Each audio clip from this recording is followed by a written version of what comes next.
Et bonjour à tous, on se retrouve aujourd'hui pour le résultat de Raw du 22 mars 2021. Et toi qui regardes cette vidéo, n'oublie pas de t'abonner, voilà, ça me fera énormément plaisir, ça fera énormément de bien à la chaîne. Et si tu le fais pas, bah...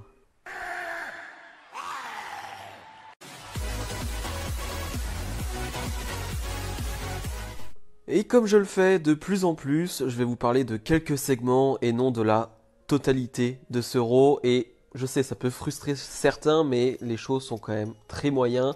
Et j'avoue que regarder 3 heures de Raw, bah, ça me fait mal. Vraiment, ça me fait mal. Et d'en parler pendant des vidéos de 10-15 minutes, de parler de choses qui ne m'intéressent pas, voilà, ça me gêne un peu. Donc je préfère parler de choses que j'aime dans ce Raw. Il y en a quelques-unes, des choses, quelques-unes, je ne sais plus, je ne sais pas. En tout cas, il y a des choses que j'aime bien dans ce Raw vraiment, parce que c'est un Raw comme d'hab, c'est-à-dire que le Raw dans l'entièreté, c'est pas terrible. Mais comme d'habitude, t'as quelques segments à ressortir. Et donc, l'un des segments marquants de ce Raw, c'est forcément l'arrivée de Rhea Ripley du côté du main roster, du côté de Raw. Et elle va pas faire une simple arrivée, elle va pas juste arriver comme ça. Non, elle fait une grosse arrivée. Elle arrive après un Asuka Peyton Royce et elle arrive pour challenger Asuka à WrestleMania. C'était exactement ce que je voulais. Alors déjà, je vais parler d'un point. Oui, ça ne fait pas sens et je n'aime pas le fait que n'importe quelle superstar peut arriver et dire je te challenge pour un match. La superstar donc, en question, le champion en question a juste à dire oui, j'accepte et on a le match. Ça, je suis d'accord, j'aime pas. Mais depuis qu'il n'y a plus de general manager, en tout cas plus réellement, hein, même si on a Adam Pearce, voilà, Shane McMahon qui est un peu là, même si voilà, on a tout ça, il n'y a plus de general manager, donc c'est compliqué de booker des matchs et ils sont mis dans la merde tout seuls, hein, c'est leur problème. Mais bref, donc du coup, voilà, j'aime pas trop ce système-là, mais là ça rend Rhea Ripley assez badass parce que elle arrive de NXT, on sait tout ce qu'elle a accompli du côté de NXT, on sait tout ce qu'elle a fait, tout ce qu'elle a bien fait. C'est une des meilleures catcheuses de NXT qui arrive du côté de Raw, qui a un style très badass, qui est puissant, qui est grande, qui est costaud. Donc voilà, déjà elle en impose rien qu'en arrivant. Et voilà, ça, c'est un peu crédible, on va dire, qu'elle arrive et qu'elle demande un match. Asuka, qui elle est plutôt une face, donc elle va dire, elle va accepter parce que le face accepte toujours. Donc voilà, je comprends aussi ça peut gêner certains que la championne bah voilà, accepte juste un match comme ça contre n'importe qui.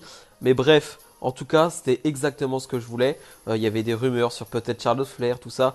Malheureusement pour elle, en tout cas, elle a le Covid, donc j'espère qu'elle sera bientôt clear, hein, qu'elle pourra bientôt revenir.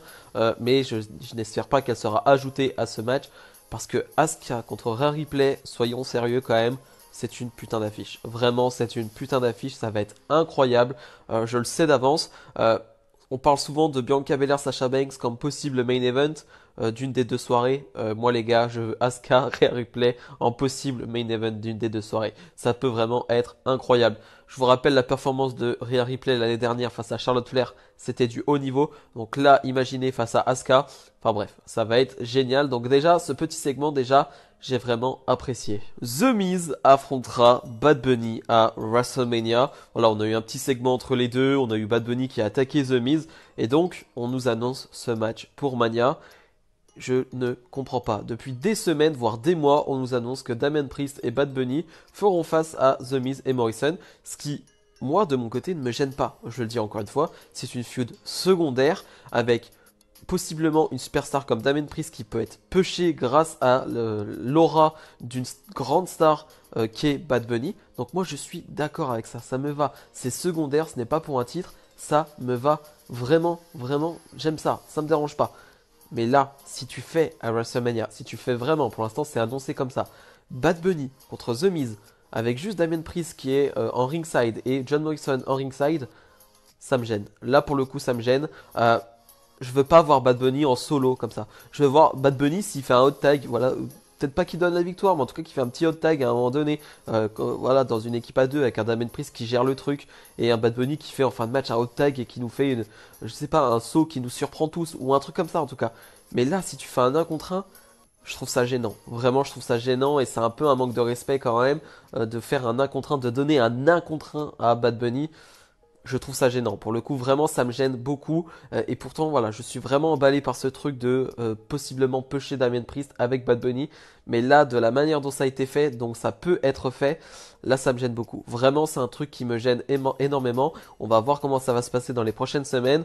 Mais voilà, mon opinion en 10 minutes a changé et il faut le dire, hein, voilà, c'est pas parce que tu dis un truc, tu peux pas changer d'avis. Là pour le coup, je change d'avis et ça ne me plaît pas du tout. Le main event de ce Raw, le segment final de ce Raw, Randy Orton confronte The Fiend qui a fait son retour lors de Fastlane. Le segment va avoir comme conclusion The Fiend qui va prendre le dessus sur Randy Orton. Je réitère ce que j'ai dit hier, le costume, le masque du Fiend est super. Vraiment, c'est super, ça fait peur, c'est flippant, c'est dérangeant, c'est tout ce qu'il fallait. Vraiment, c'est tout ce qu'il fallait pour son retour. Et donc, on nous apprend tout de suite, voilà, on voit le Fiend avec Alexa Bliss qui pointe, en tout cas, vers le logo WrestleMania, qui pointe leur doigt vers le logo WrestleMania. Et donc on aura The Fiend contre Randy Orton à WrestleMania. C'était pas, c'était sûr, hein, on le savait. Hein, c'est pas une surprise, clairement pas. On le sait aussi depuis des mois, on le sent venir. Maintenant, il n'y a pas de stipulation annoncée, il n'y a rien d'annoncé, on ne sait pas. Ça me gêne. Là aussi, je sais que je suis très chiant, mais je suis partagé. Vraiment, je suis partagé parce qu'on sait qu'il y aura du public à WrestleMania. Et l'année dernière, si vous vous souvenez bien, il n'y avait pas de public et on a eu un Firefly Funhouse match entre le Fiend et John Cena, qui est peut-être le truc, l'ovni de ces dernières années côté WWE, mais peut-être mon truc préféré de ces dernières années du côté de la WWE. Et j'aurais aimé, ou en tout cas j'aimerais avoir un Firefly Funhouse match entre Orton et The Fiend à Mania. Maintenant, je comprends, il y a du public, donc c'est compliqué de faire un truc qui va juste passer à l'écran et de ne pas avoir l'entrée du Fiend, parce que clairement ça va être un moment marquant, ça va être un moment très impressionnant. L'entrée du Fiend à WrestleMania, ça peut être une dinguerie. Vraiment, ça peut être une dinguerie. Ils vont mettre les moyens, ils vont mettre tout ce qu'il faut pour que ça soit une dinguerie. Et je comprends que tu as envie d'en faire un match plutôt simple, alors peut-être avec une stipulation rajoutée ou quoi que ce soit. Mais en même temps, je me dis, ça va être nul. Vraiment, je sais que ça va être nul. On a eu Bray Wyatt contre Randy Orton à WrestleMania, c'était mauvais, c'était pas bon. Là, The Fiend contre Orton, ça sera pas meilleur. Ça sera pas meilleur.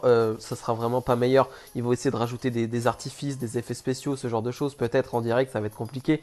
Mais ça sera pas mieux. Vraiment, ça sera pas mieux. Ça sera pas bon. Ça qui me dérange, c'est que t'as possiblement un truc très important, un truc très fort si tu fais un Firefly Funhouse match.